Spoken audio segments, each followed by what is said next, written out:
Hi guys, how are you? Welcome to our video for today. Good to see you again. Today we have a very interesting topic. We've been parents for the last 3 months in a week. serious. You feel like you've been parents for 10 years? Yeah, we don't make out we are about 11 years old. But yeah, so we've been parents for the last 3 months. So we want to share our experience of being parents to twins for The first few months of parenthood. Yeah. Months of parenthood. How has it been for you? I think for me it has been I think let's go month by month. okay. So the first month. Yeah. Wow, the first month was hard. It was so hard for. I feel like I don't know if we can share this, but we went through so much when we came home with the twins. Yeah. I remember we got home, and then of course I was scared because my girl was really small. Yeah. Thankfully we had help Yeah. from Damon's mom. She Shout out to you, has been like a sweetheart. Not every mom will be around to help. Yeah. And she really walked that journey with us, like feeding the babies and everything, really. So the first month, I thought I was gonna go crazy. I remember Damon used to make jokes that he doesn't like it when I laugh. He'd rather when I cry, because when I laugh, he's not sure if borderline to going crazy. I know. I used to cry a lot. And I can't explain why I was crying. I think I was just in a space of what is happening. Am I really supposed to take care of these two little human beings? Like, they're looking up to me, like I'm their mom. Yeah. And it's just how we look up to our moms, and our moms are our world. And I'm imagining I'm the world to these two babies, but where do I start? I've not figured my life out. How do I start, being able to take care of them? And then we had an incident in our house, and I had to move out of our house and go stay with my parents for like a week before whatever was happening in the house was sorted out. And that was also hard because I was in a room the whole time, because now corona and everything. So I was like literally in quarantine with my babies. So everything was in that room. I was like in a hotel room, because I had like everything I needed basically in that one room. So my mom used to come help me with the babies, and it was hard. It was hard not being able to see my husband. It was hard that he'd come sometimes and look at the babies from the door. Like, it was just really, really hard. And sometimes people don't tell you the things they go through. Yeah. And I think for me, it was more of my mental state. I felt like I really felt like I can't do this. I can't handle this. I don't know who allowed this to happen. But at the end of the day, it was just always a joy, like when I'd wash my babies and dress them up and see the progress that they were growing. And as much as I was scared all the time, I used to be so scared to feed my daughter because she'd choke all the time. Yeah. And at some point I was like, I don't want to feed her because I keep choking her. Yeah. And I remember the time my son was crying, and he was crying continuously, and I started crying. And I remember mom telling me, when the baby cries, not even you're crying. Okay, it was said in Kikuyu, and they said you might not understand, but it's more dramatic in Kikuyu. And I was just like, I don't know what else to do. Like, how do I help him? And with babies, you don't know what's happening. They can't talk. Like, all they do is cry. And I know for parents of one child, you already feel like you're going crazy when one child cries. So you can imagine if both of them are crying at the same time. Yeah. Crazy. How was it for you? How was month one for you? Day one. So day one we at the hospital, right? Go see the babies when we get the whole situation. Reina was small. Rain couldn't breathe. You get like, so Reina was small. That is one thing to take in. So you're like, oh my God, she's so tiny. And then Rain is not breathing well. So now, like, the whole pressure. And I remember at that moment, like, I was praying for them, and the only thing I could say is, God, just help my babies. just help them. Like that was the only prayer I could pray. It was just God help these babies, because at that point there was nothing I could do for them. Yeah. And then fast forward 3 days later, Rain comes to our room. Hey, now he comes into our room for that night, and I remember asking the nurses, "Are you leaving us, or are you going to stay?" Yeah, like you're gonna be here. They're like, "No, you're in charge now. It's your baby." I'm like, what are we supposed to do with this human being, man? Yeah. You know, and he was just there sleeping. And I remember that time you were tired because you had a fever and something, because Reina was in an incubator, and so you had a fever and everything, so you couldn't really take care of the child. So it was my responsibility to take care of Rain at that time. So I remember his bassinet was right in front of where I was sleeping. So I'm sleeping on the couch, and the bassinet is right in front of me. So I tell myself I'm going to sleep. I lay down like this. Nikisikia tu make noise naamka. Like I couldn't sleep through him making those noises, because I kept on checking, is he breathing, is he okay? Yeah. Like the whole night I did not sleep. I was trying to, then I wake up. And then sometimes I convince myself, he's okay, I don't need to check.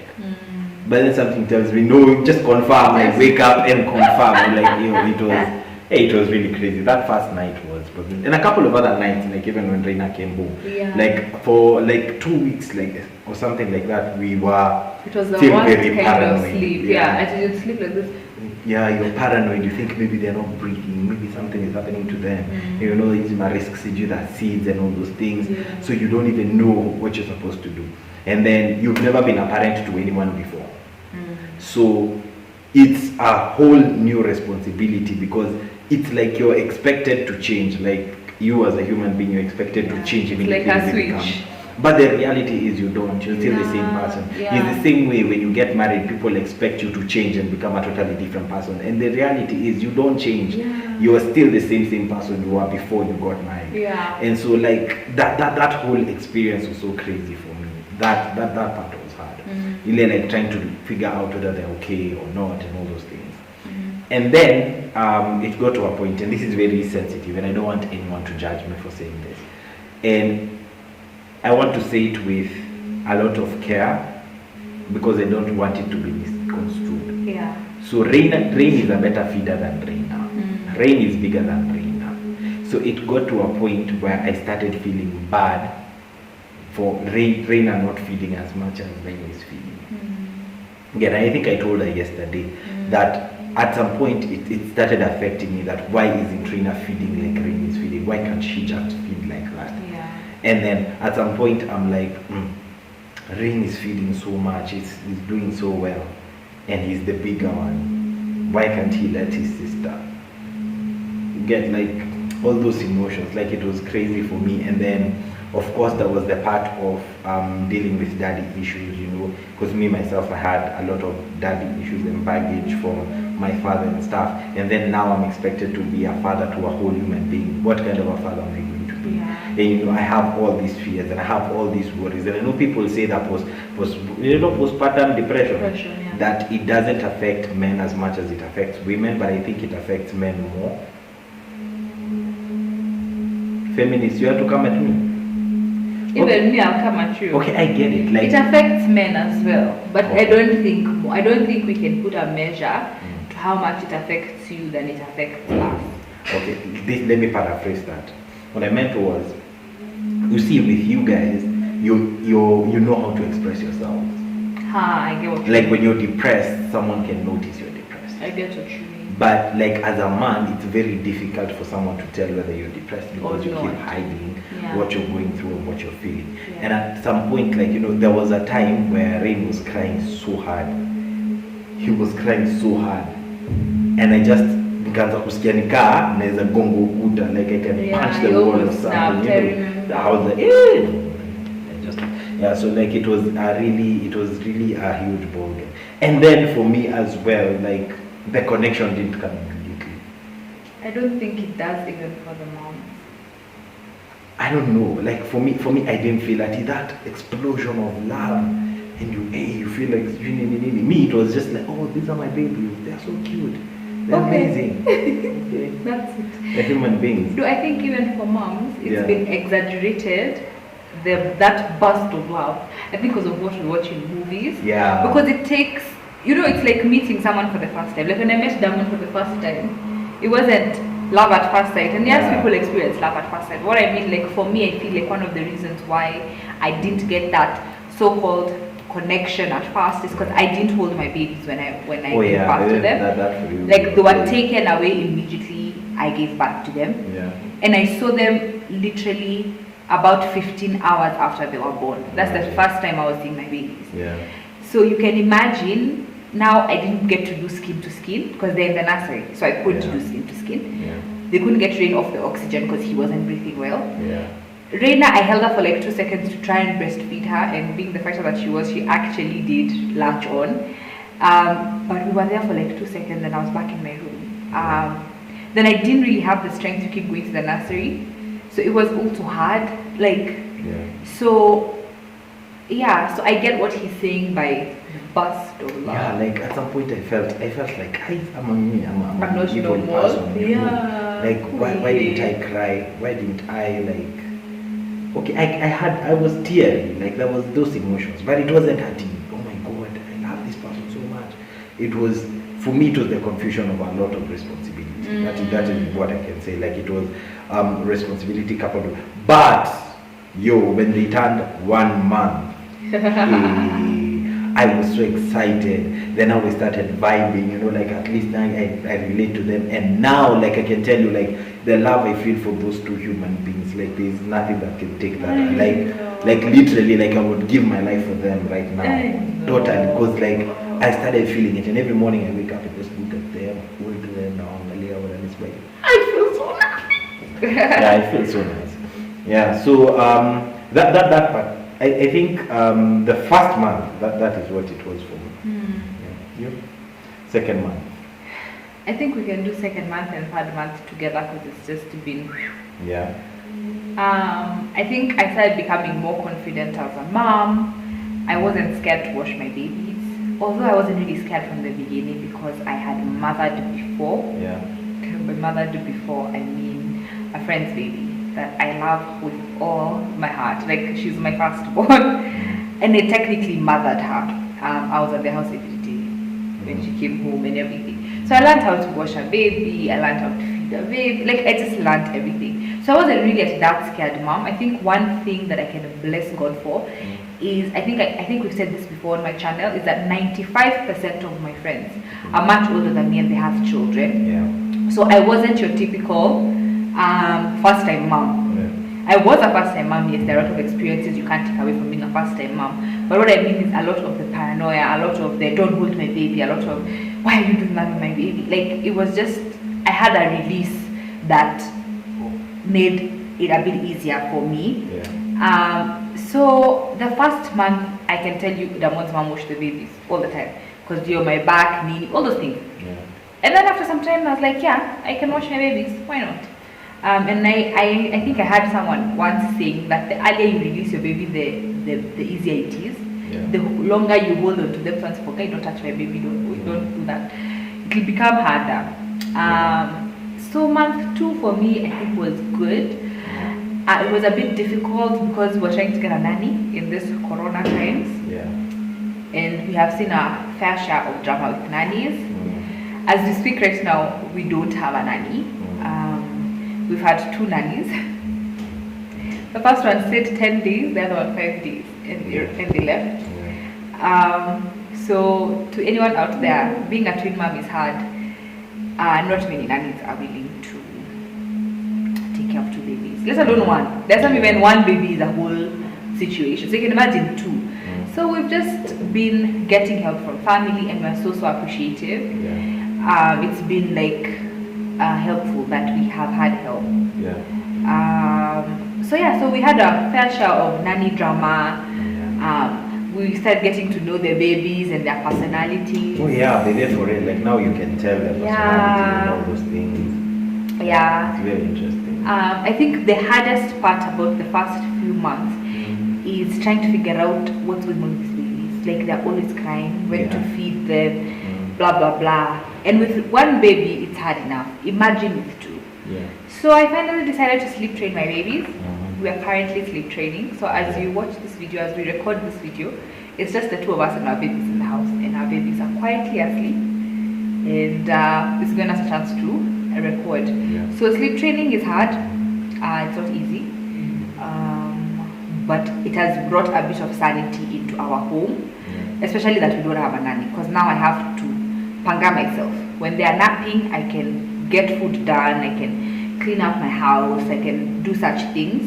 And then when they go to bed in the evening, we can get to enjoy a movie. Like we can have us time. So yes, that's what's been happening in the recent past. I think The injections as well. yeah, that's so funny. I was going to talk about going to the clinics. We've had 3 clinics, two clinics, a 6 weeks one and a 10-week one, and those injections were hard. Like kwanza kuwahurumia. Kwanza when they scream, and then that's the first injection, and they have to get another one, and I'm like, hey, you're going to inject me again. Their dad used to hold them when they were being injected because I can't stand the sight. It's very funny because before I was a dad, I was so afraid of kids. Yeah, you Small could hold babies, them. I couldn't even come near. Like I was so afraid of small babies. Yeah, even his niece, like he has a 1 year old, okay, she's a year and a bit older niece, a year and a half. Yeah. Niece. When she was born, he used to look at her and go, oh, Yeah. hi, In the room, yeah. and he runs. Yeah. Nowadays, With Kina Reina, like people even say I'm too rough. with yeah, them I'm like, sometimes, hey, yeah. pole. Well, like they're mine, like I can't harm them. So it's very interesting. So I wanted to ask you, like, how do you think the way you've been parented has affected you as a parent? I think it's a bit Or influenced you? I think it's a bit hard to tell right now. Yeah. But I think one of the things, I think also having that my parents, they've been very constant, is that I'm starting to allow, from as early as now, my children to be. I think Damon mentioned that our baby boy is a better feeder than our daughter. I know that our daughter doesn't feed. It's just that because of their weight difference, and you can still significantly see the difference, you feel like he feeds more. Yeah. Our son likes our attention more than our daughter. Our daughter is very, me as long as I'm fed and I'm okay. Like you put her on the rock and she'll be fine. Or we'll just place her down and she'll be fine. My son on the other side wants to scream and be like, please hold me, please hold me. And it's very easy as a twin parent to feel like you're favoring one child over the other. But we've realized that there are such individuals that the worst thing we can do is compare them. Yeah. We have to allow Rain to be who he is and Reina to be who she is. Yeah. And once I figured that out, I was like, okay, if Rain needs my attention, I'll give him my attention. It doesn't mean that I'm not giving Reina attention when she needs it. It just means that sometimes Rain will be yelling more and one of us will have to be there. And so I'm allowing them to be. And by allowing them to be, I mean I also don't compare them. Like when it comes to feeding, I don't allow people to speak into their lives because people are very careless with their words sometimes. And you'll find someone making a comment like, oh my god, we anamalizia mwenzake chakula, and I'm like, no, he's feeding at his pace and whoever else is feeding at their pace. Because they're very, very different. And the worst thing you can do to children is compare them. So there's that part. I think that's the one thing I'm learning, how to allow us to be individuals. My parents were really, really clear about allowing us to be individuals. There's no at one point where you hear my dad or my mom say, why aren't you like so and so? Like I'm the firstborn. That comparison was never done in our house. So I think it has allowed me to be very careful not to compare my children. Another thing my mom used to do, she used to allow us to watch secular music. Hey, even you in your house. But it's not for me, it's not about watching secular music, it's about anything on the TV. I feel like in as much as they're so young, and people might be there like, oh my god, but they take in things. Children, like, they will consume. So I could be watching a movie, and the kids wake up and they come to the living room. Imagine I'll switch it off. Not because I'm watching something bad, but because I'm asking myself, what am I feeding them? Because sometimes they're not ready for some of the things you're putting on the TV. And sometimes the child is watching, like Juzi right now was watching football with her uncles. It was so hilarious. Like she was watching. She was like, it was so cool. But I'm very, very careful about what they're consuming even now. Like us, since before we got married and when we got married, one of our greatest consumption is worship music. So that's what I play in the morning when they wake up. Like I play worship. When they're hanging out here, we play worship. Or what else do we do? Just that. I try and keep the TV off as much as possible. And that's something my parents are also very keen on doing. The TV was there, but Yeah, like you guys. And for you? It's still. Hey, me. Our parents were very. They were not strict.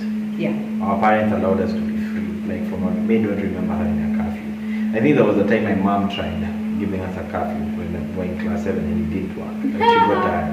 She got tired. Curfew. Because that time she gave us a curfew. I remember there was a time I came home at 10 and I was in class 7.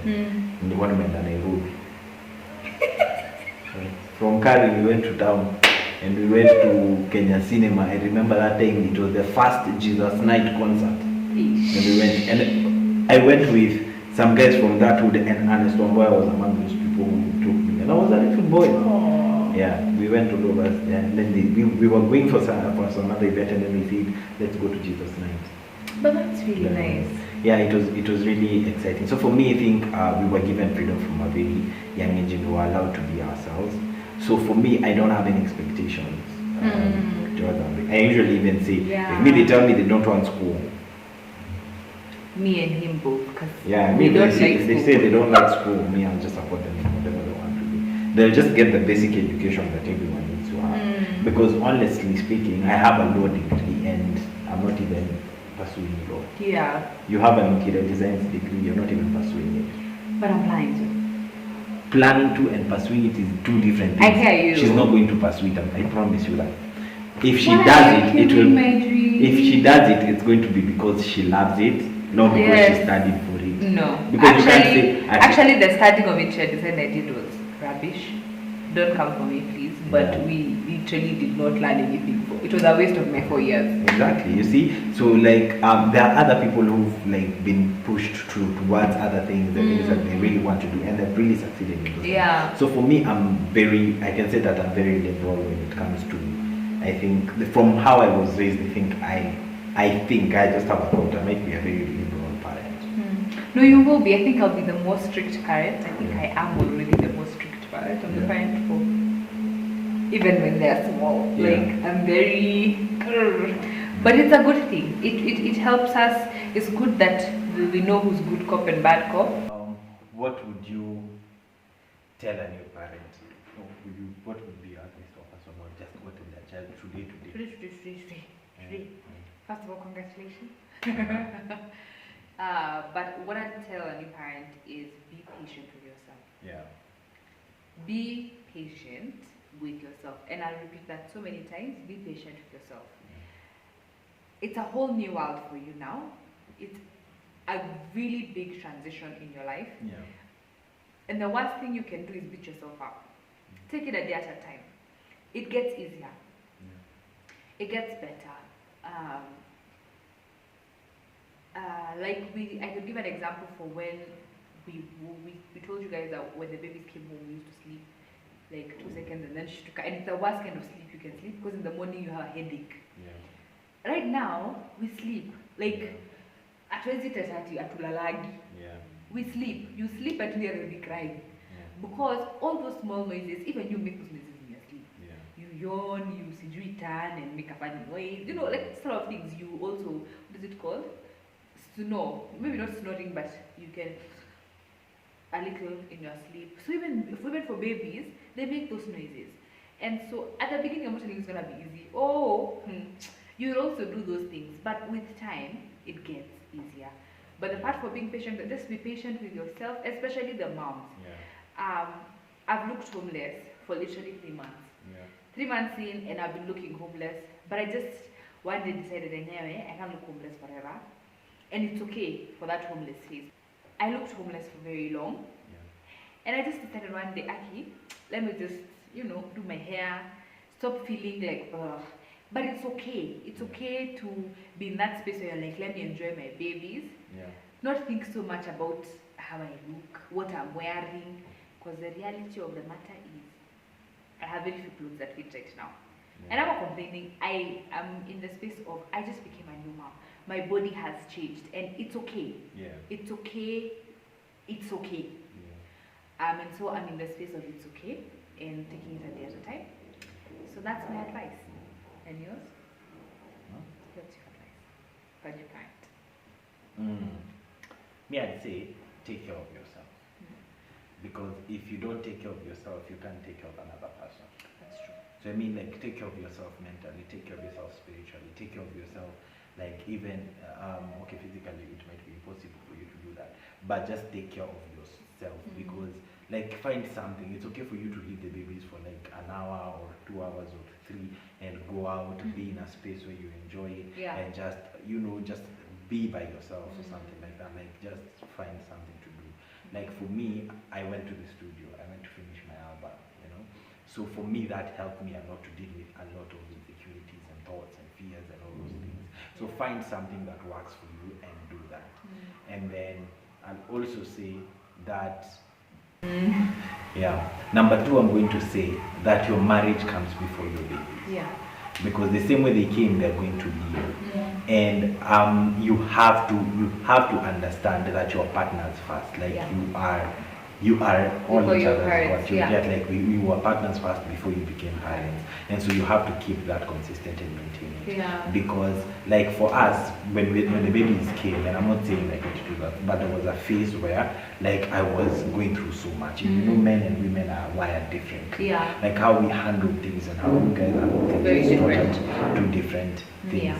Because for a man, you'll be like, when we have sex, everything is going to be okay. Like, everything is going to disappear. It's a funny thing. So that, and then you're like, I'm busy, the babies, it's a lot of pressure. So sex is the last thing. It's the last thing on your mind, right? It is, It was. Yeah, it was. But now, like, you get, like, you have to understand that your partner, as a man, mostly, I feel men mostly go through that. They feel like when the babies come, you're no longer the priority in that. For real. No, not anymore. For real, because I remember when I got married, some of my friends told me, you need to enjoy this season, because when the babies come, you'll be forgotten. So just enjoy these things. And I said, like that, I kept on refusing that one. I kept on refusing that word to be spoken over my life. Like, just as she said, you have to be careful what words people speak into your marriage, over your children, and over yourself, because words have power. So, like, when you allow people to speak those things into your marriage, they become a reality. Right? So, like, when we were going through that whole thing, like, I kept, like, my understanding. Okay, you're fine. So your marriage comes first, you guys. So it's okay for you to leave the babies with people and go and have fun. And go and be by yourself and go and just enjoy yourself. It's okay. They will grow. They're human beings. Just as long as you leave them with people that care about them, they'll be fine. That's okay. As long as they won't die if you're not around there. You get it. So, Anyway, that's it for me. Thank you guys for watching today's video. I hope it inspires someone, that you learned something. Because we want to be as true and as authentic to what life looks like, and share with you what we've learned, not because we are perfect, not because we know everything, but out of our experiences someone can learn something. And I hope that this you learn something out of this, and if you know someone who needs this information, share it with them. And so see you guys on our next video. Before we go, if you have not subscribed, views na subscription haziambatani. Please subscribe. Thank you so much for watching, guys. God bless you so much. Bye.